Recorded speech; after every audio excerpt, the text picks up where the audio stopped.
बिस्मिल्लाहिर्रहमानिर्रहीम, अस्सलाम वालेकुम। मैं समी इब्राहिम हूँ और आप देख रहे हैं हमारा यूट्यूब और फेसबुक चैनल। दो तीन बड़ी अहम खबरें हैं, बड़ी अहम डेवलपमेंट्स हैं। एक तो ये है कि हेनरी किसिंजर, साबिक अमरीकी वज़ीर ख़ारजा, उनका इंतकाल हो गया है। हेनरी किसिंजर बहुत अहम है पाकिस्तान की सियासत के हवाले से। जुल्फ़िकार अली भुट्टो, अमेरिका के चाइना के साथ ताल्लुकात और अभी भी जो अमेरिकन इन्फ्लुएंस है उसके हवाले से बात करेंगे और उसमें हेनरी किसिंजर की क्या अहमियत थी और क्या उन्होंने कहा और इससे क्या सबक मिलता है इंसान को, इस पर हम बात करेंगे।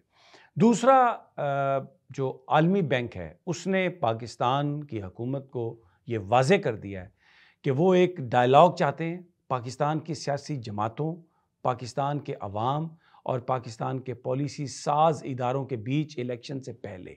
क्योंकि ये जो सारी इक़्तिसादी इस्लाहात हैं, जब तक तमाम जो स्टेक होल्डर्स हैं, सियासी जमातें, अवाम और पॉलिसी बनाने वाले इदारे, जब तक ये एक पेज पे नहीं आते तो इन रिफॉर्म्स का कोई फ़ायदा नहीं होगा। तो इससे एक ख़बर तो मैं आपको दे रहा हूँ। वो ख़बर ये है कि इलेक्शंस जो हैं वो 8 फरवरी को नहीं हो सकते, इसलिए कि कहाँ पर कोई डायलॉग हमें नज़र आया है।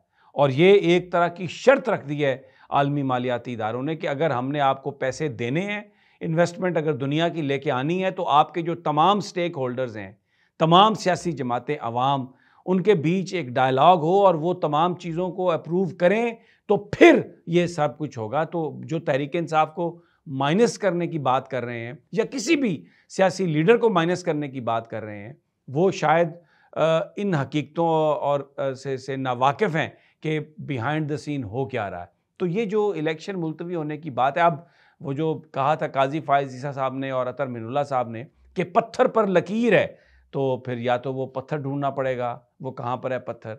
और फिर ये अब सुप्रीम कोर्ट ऑफ पाकिस्तान, यहाँ तक कहा था चीफ जस्टिस ने कि अपनी सरगोशी करनी है तो सिर्फ बीवी से कर लें, किसी और से ना करें, बात ना करें इलेक्शन मुलतवी करने की, शक ना डालें। तो अब तो शक वाली बात नहीं है और इस बात की तस्दीक के आज जंग अखबार का इदारिया जो है वो कर रहा है, जिसमें उन्होंने कहा है जी कि ये सारा डायलॉग जो है, मार्टिन रेजर को कोट किया उन्होंने, जो आलमी बैंक के नायब सदर हैं।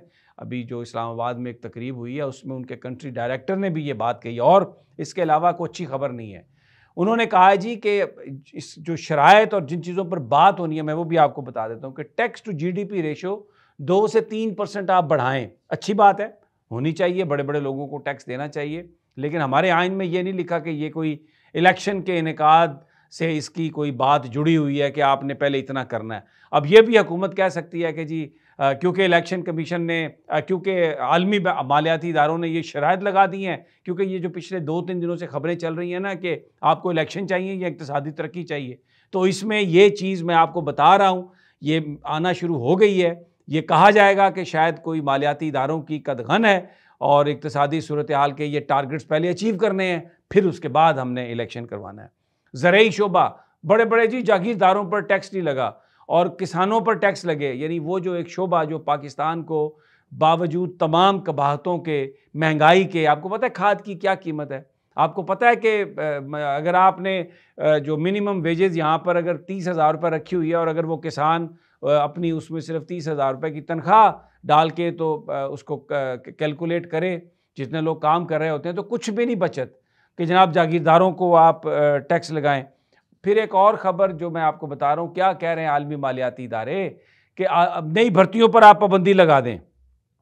बिल्कुल, इस पर यानी आप लोगों के लिए, नौजवानों के लिए जो निकल के आ रहे हैं यूनिवर्सिटी से, कॉलेजेस के, कोई उनके लिए वो नहीं है, नई नौकरी नहीं है। तो जब आप अपनी इक़्तिसादी जो तरजीहात हैं वो दे देंगे आलमी मालियाती इदारों को, जब आप कशकोल लेके हर तरफ जाएंगे और लोगों से भीख मांगेंगे, कितनी ये क्या कहा जा रहा है जी, हाईलाइट किया जा रहा है कि जी सऊदी अरब ने 3 अरब डॉलर की जो हमारे जो यहाँ पर क्रेडिट हमें दिया हुआ है, हमारे फॉरेन एक्सचेंज रिज़र्व को ऊपर करने के लिए पैसे दिए हुए हैं, उसको में 1 साल का और इजाफा कर दिया है, अभी वापस नहीं करना पड़ेंगे। ये कौन सी इक़्तिसादी तरक्की की बात करता है कोई भी शख्स पाकिस्तान में? कितनी ये शर्म की बात है कि हमारा जो फॉरेन एक्सचेंज रिज़र्व, जिसे हम कहते हैं हमारा फॉरेन एक्सचेंज रिज़र्व, वो हमारा नहीं है। उसमें 3 अरब डॉलर सऊदी अरब के हैं, 1 या 2 अरब डॉलर यूएई के हैं, फिर कुछ चाइना के पैसे हैं, और ये 6-7 अरब डॉलर जो हैं जिसको हम अपना फॉरेन एक्सचेंज रिजर्व कहते हैं, ये उन दोस्तों का कर्जा है। चाहे कोई भी हो, भाई भी हो सका, आप उससे कर्ज लेते हैं ना, तो फिर आपकी ज़िंदगी को कंट्रोल वही करता है। तो अभी आपने अपना जो तमाम कैरियर है, जो मुस्तकबिल है, वो दे दिया आलमी मालियाती इदारों के हाथ में, IMF के हाथ में, वर्ल्ड बैंक के हाथ में, या इन दोस्त ममालिक के हाथ में।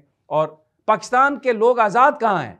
हम तो गुलाम हैं, हम आज़ाद नहीं हैं, बिल्कुल, इसलिए कि हमारी पॉलिसीज़ हमारी तरजीहात के मुताबिक नहीं बन रही।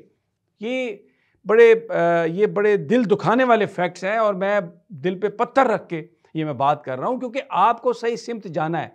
ये कह रहे हैं मालियाती इदारे के पॉलिटिकल स्टेबिलिटी चाहिए, तमाम स्टेक होल्डर्स, ये बड़े बड़े इक़दामात हैं, उनको लेके आगे चलना चाहिए, लेकिन हमारे निगरान क्या कर रहे हैं?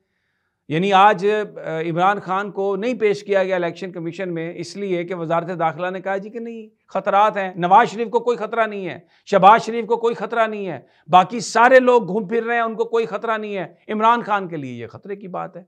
तो एक हमें बायस जो है वो बिल्कुल सामने नज़र आ रहा है कि जिसको बुनियाद बना के PTI को सिस्टम से बाहर रखने की कोशिश आलमी मालियाती इदारे कर रहे हैं। नहीं, तमाम स्टेक होल्डर्स, तमाम सियासी जमातें और पाकिस्तान की अवाम, ये बहुत बड़ी खबर है।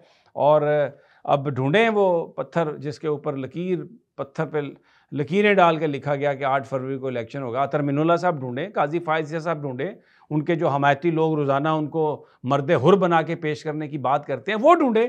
उनको इंटरेस्ट है परवेज़ मुशर्रफ के मुकदमे में, उनको इंटरेस्ट है कि आला अदलिया को आला अदलिया ना कहें, जज को जज साहब ना कहें।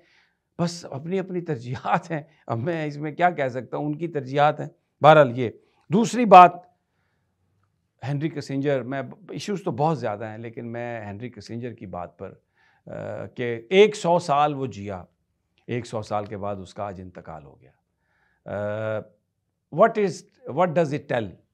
हर किसी ने चले जाना है, कोई किसी ने आब हयात नहीं पिया हुआ।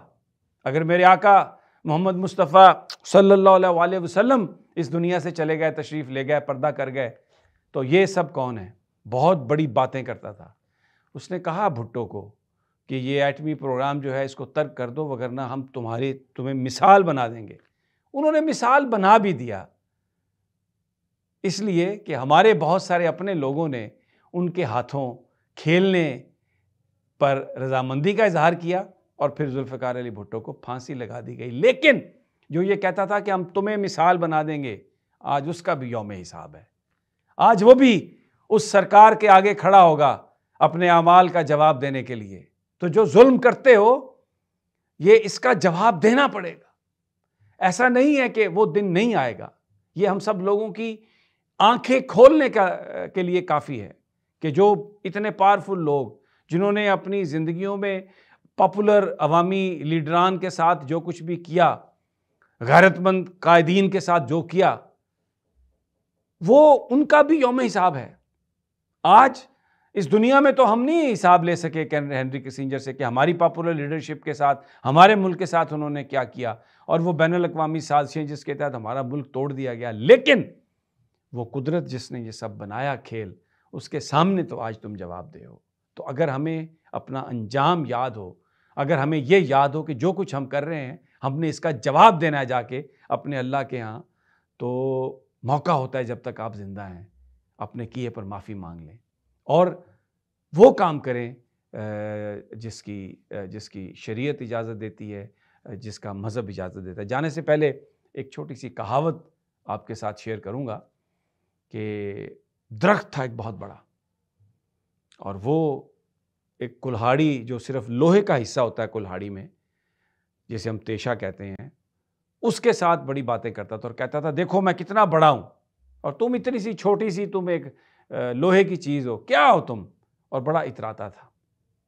एक दिन उस दरख्त को काटने का फ़ैसला हुआ तो कुल्हाड़ी का इस्तेमाल हुआ और उस दरख्त को काट के शाखों में बदल दिया गया, छोटे छोटे उसके हिस्से कर दिए गए। तो कुल्हाड़ी ने कहा एक हिस्से से कि तू बड़ा इतराता था कि तेरा साइज़ इतना बड़ा है, तो क्या मैंने तेरा हशर किया, देख मैं भले छोटी थी साइज़ में लेकिन मैंने तुझे रेज़ा रेज़ा कर दिया और आज तू बर्बाद हो गया। तो उसने कहा अगर मेरा अपना जिस्म, अगर मेरे अपने लोग तुम्हारे साथ ना मिलते तो तुम मेरा कुछ भी नहीं कर सकते थे। उसकी मुराद थी कि अगर वो लकड़ी का दस्ता उस कुल्हाड़ी में फिट ना किया जाता तो कोई उस कुल्हाड़ी का इस्तेमाल नहीं कर सकता था। इजाज़त दीजिए, अल्लाह ने